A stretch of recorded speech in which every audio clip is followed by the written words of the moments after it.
Persons listening to this show should experience varying degrees of euphoria and might radiate a warm glow of truth from their entire being.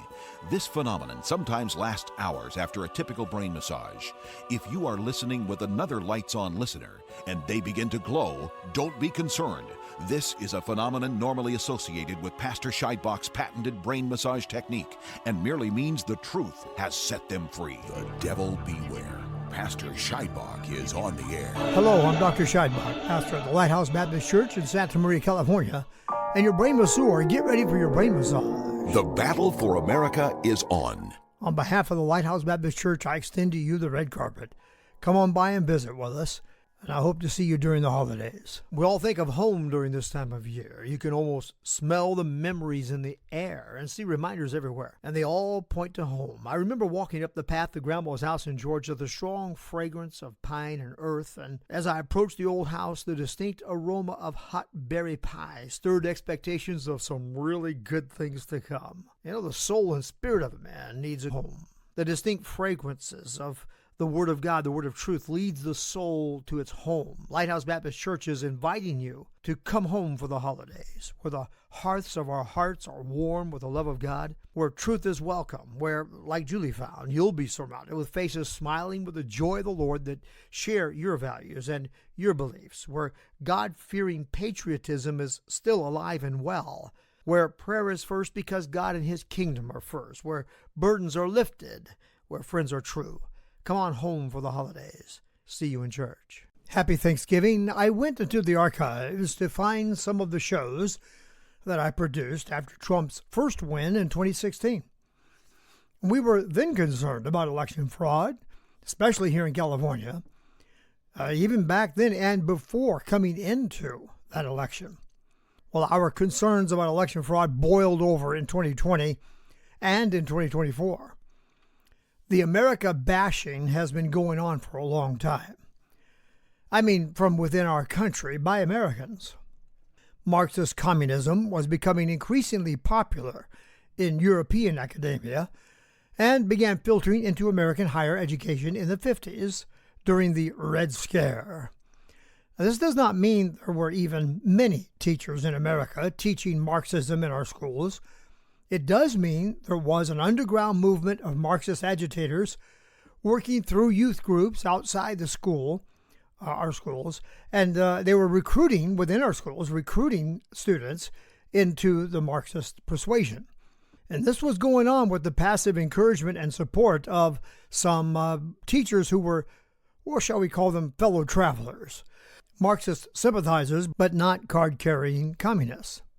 Some of these did work their way into administrative positions in the colleges, and over time, undermining American values became normal, and infiltrating our political institutions with a curriculum that was and continues to be anti-God and anti-America, pro-Marxism, and so on. Well, pretty soon, that tree grew up, produced some apples that were rotten at the curriculum core. Truth served here, flavored with delectable wit, succulent sagacity, luscious logic, a gourmet meal for the mind. In D.C., with troughs feeding out of D.C. their sludge into almost every classroom in America, all the way down into kindergarten. But there is a new day dawning, and the light rising on the horizon is not commie red, but red, white, and blue. MAGA is not only about America first, it's about the first America. Or as Rush would call it, America as founded. Wouldn't it be nice if we could hear Rush today and see him and hear him respond to what happened here in this last election? That would be awesome. It is a broad movement of Americans returning home. And it's been somewhat nice to have a little bit of a toned-down Thanksgiving basher fest today, as opposed to prior years. During Biden's usurpation of the White House, MSNBC's joyless Reid read us out for stealing America from the Indians with cruelty and violence. You know, the truth is she confused Jamestown with Plymouth Rock, I think, on the violence and cruelty side of things. She claimed with regard to Plymouth Rock that the experience was used to erase the genocide that followed. You know, sort of like how people like Reid used the violence of the white settlers to erase the violence of the indigenous people, or the way people like Reid divert attention from the fact that the atrocities of slavery included black slavers, African tribes selling their own into slavery. The whole slave business is evil and wicked, friend. Oh, and then that little footnote in history called the Civil War, you know, and the fact that we Republicans were on the right side of that issue at that time and right on down through history. While Democrats were the ones wearing the KKK hoods, friend. You might check in with former Grand Master of the Ku Klux Klan, Robert Byrd. If you could. You might have to find Saul Sorcerer to pull that off. But anyway, har. Or just check in with Democrat Biden about his racist past. And I'm going to go with Abraham Lincoln, the Republican, you know, and the whole emancipation thing. And not with Lyndon Baines Johnson and his crafty new plantation that he planned to enslave the black people. And you could ask Candace Owens about that, or Dinesh. They'll fill you in with historical facts and not this cherry-picked fictional story that they've created. If Americans picked Plymouth to represent their sentiment about our arrival to this continent for God and religious liberty, and did not choose Jamestown and the settlers there who came for gold and certainly were not godly, don't you think that's a good thing? That we would relate to Plymouth and not to Jamestown? Maybe that's the lineage that led to the final end of that wicked Democrat business of building their southern empire on the labor of slaves as the nation slowly divided over this and separated into Republicans and Democrats. I'm just saying. Yeah, the slavers and the anti-slavers. Now here's Joyless Reid's statement this year, where she clearly confuses liberals with conservatives. There's no way you can endure listening to this without me pausing it along the way to give you a chance to respond to the multiple inanities she spits and hisses out of her mouth. So I'll interject your response vicariously, and then you call 805-314-2114. That's 805-314-2114, and tell me how close I got. Enjoy. To suffer the consequences of your votes? Joyless. Oh, Joyless. He has not even been inaugurated. Come on. But we can look back on 4 years of Trump before Biden came along, and we can tell you from experience, we know that Trump's not a fascist. He has consistently protected free speech and has faithfully submitted to the rule of law, even when it was being used contrary to law to persecute him for his political beliefs. He never called for or resorted to violence to defend himself or his belief that the election of 2020 was stolen, which belief I share and about 75 or 6 million Americans share. And many Democrats are beginning to come around on that. I think the percentage has doubled since 2020. So yeah, I'm looking forward to the consequences of my vote. Lower prices, justice restored, right? No more two-tiered justice. No more favoritism showed to our real enemies. No more threats of legal penalties for believing men are men and women are women. And no more engaging ourselves in every war that comes along or finding some excuse to go to war. Back to common sense and traditional American values. Yeah, I'd say bring on the consequences. They can't begin too soon, in my opinion. But then I realize what you mean by consequences. Here she is. You don't want to be around me because I voted for fascism. No fair. I'm coughing on you with COVID, but you want me to wear a mask for your safety? No fair. My body, my choice. Well, how do I respond to this? Joy, I don't want to have Thanksgiving with you. Okay? So, anyway, I know. I thought you must be talking about Democrats who voted Republican this year. Surely you're not talking to Republicans right there, at least. I mean, it's typical of progressives. You don't bother making any effort at all to understand why. Instead, you just snarl and hiss and snipe, Truly, Joyless, you'd be a most unpleasant guest and most uncomfortable in my home and me in yours. So yeah, this is also a consequence that I welcome. I would challenge you to find any Christian conservative Republican you know who acted like this when Obama or Biden became president. I never heard anything like this. It seems to be pretty much limited to the Democrat community to ostracize people you disagree with on political issues. You are consistently the ones who punish your political opponents. And, well, here you go again. Punish, punish, punish. Slap, slap, slap. Nasty, nasty, nasty. And you get so personal about it. Good night. I'm going to punish you by not eating with you? Really? Those are the consequences you're going to put on me? Are you kidding? Well, anyway, I'll say this. At least now you can no longer punish us by shutting down our free speech. Thank you, Elon. Sending SWAT teams after us for protesting at abortions. Link here to prove everything I'm saying. Or making us out to be or marking us as domestic terrorists. Yeah, see Biden's infamous MAGA hate speech. Linked here.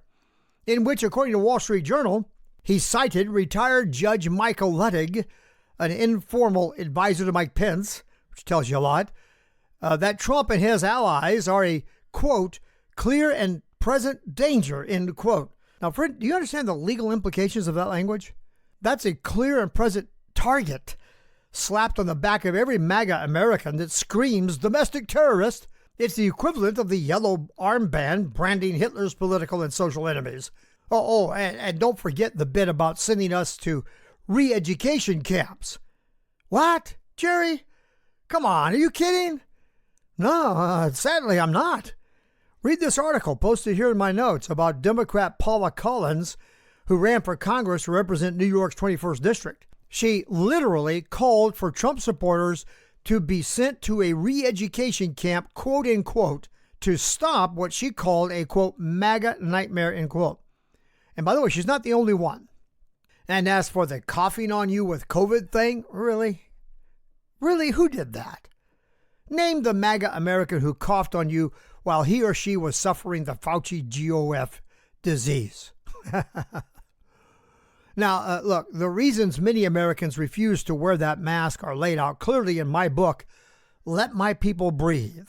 Those of you living in the Santa Maria area can have the book free. Just find or receive one of our cards with that QR code in the back that says Let My People Breathe, and you can have it by using your zip code as the coupon code. And beyond that, if you want a physical copy, you can get it anywhere books are sold. Reid, did you examine 900 plus scientific articles on the efficacy of masks against virus transmission or infection? You didn't? Well, I'm not shocked. It's a lot of work. I know. Tell me, did you at least know that Fauci said masks don't work against viruses because the particles are too small? Yep. He said that in January of 2020 and then flipped on this, changed his mind in February. Though he never explained the scientific basis for his change of mind. He just alluded to the science, but never told us what science he's talking about. Never referenced any studies. Read my book. It's short but powerful read on this subject, Let My People Breathe. You can get it from our church bookstore.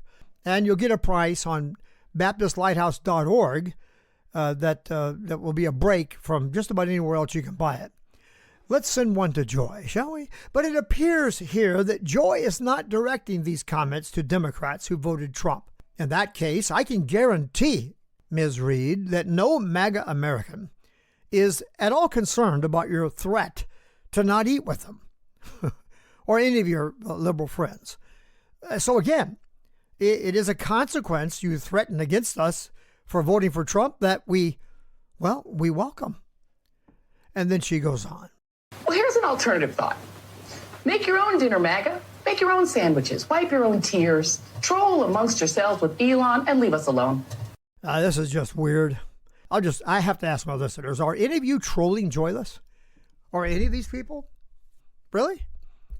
Are you trolling? What is that anyway? Some of you might not understand it. I used to fish with my dad fairly often, and we would troll by dropping a baited hook, or more often a lure, in the water behind the boat and run along about, 2 miles an hour, maybe 3, sometimes 5. It depends on what we're trolling for.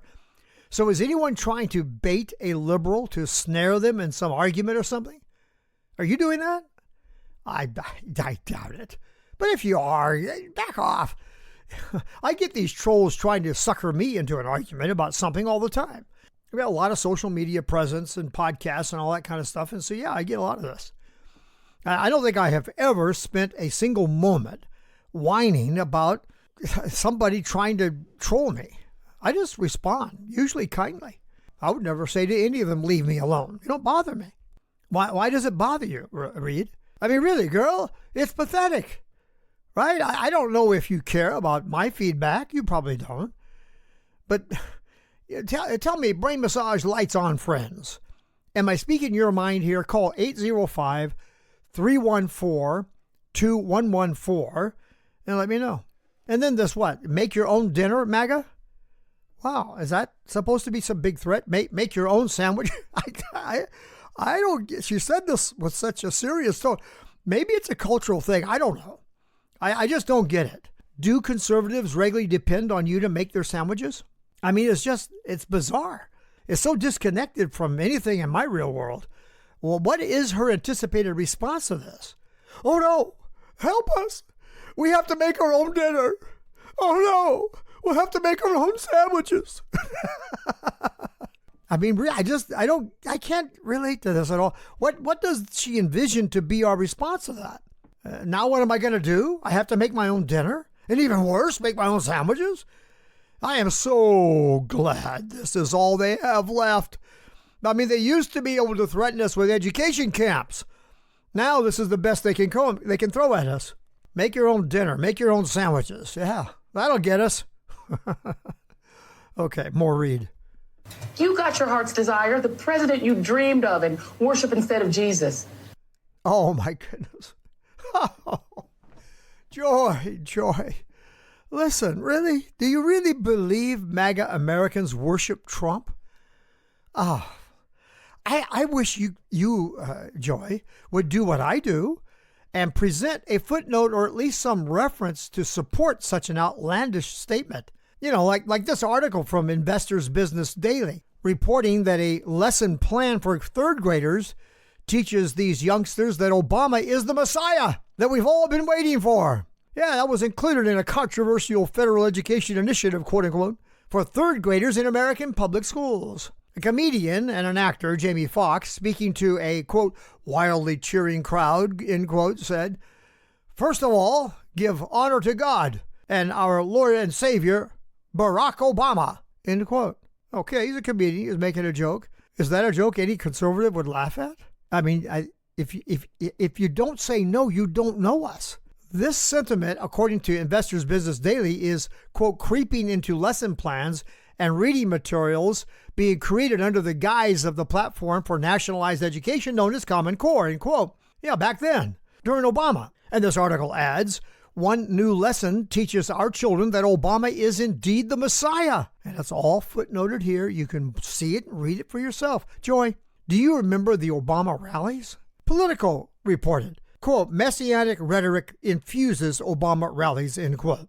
Friend, no, we don't do that. We're grounded, man. We're rooted in the truth that Jesus Christ is King and he is the only Lord our God. Yet when I see the Trump rallies, I notice that often Trump will clearly stipulate Jesus is the Christ and defer to the authority above. It was at a Trump rally that someone cried, "Christ is King," and JD said, "Yes, Christ is King." Whereas in a Kamala rally, need I remind you, someone cried, "Christ is King," and Kamala directed the young men to that rally down the street where that sentiment is welcome.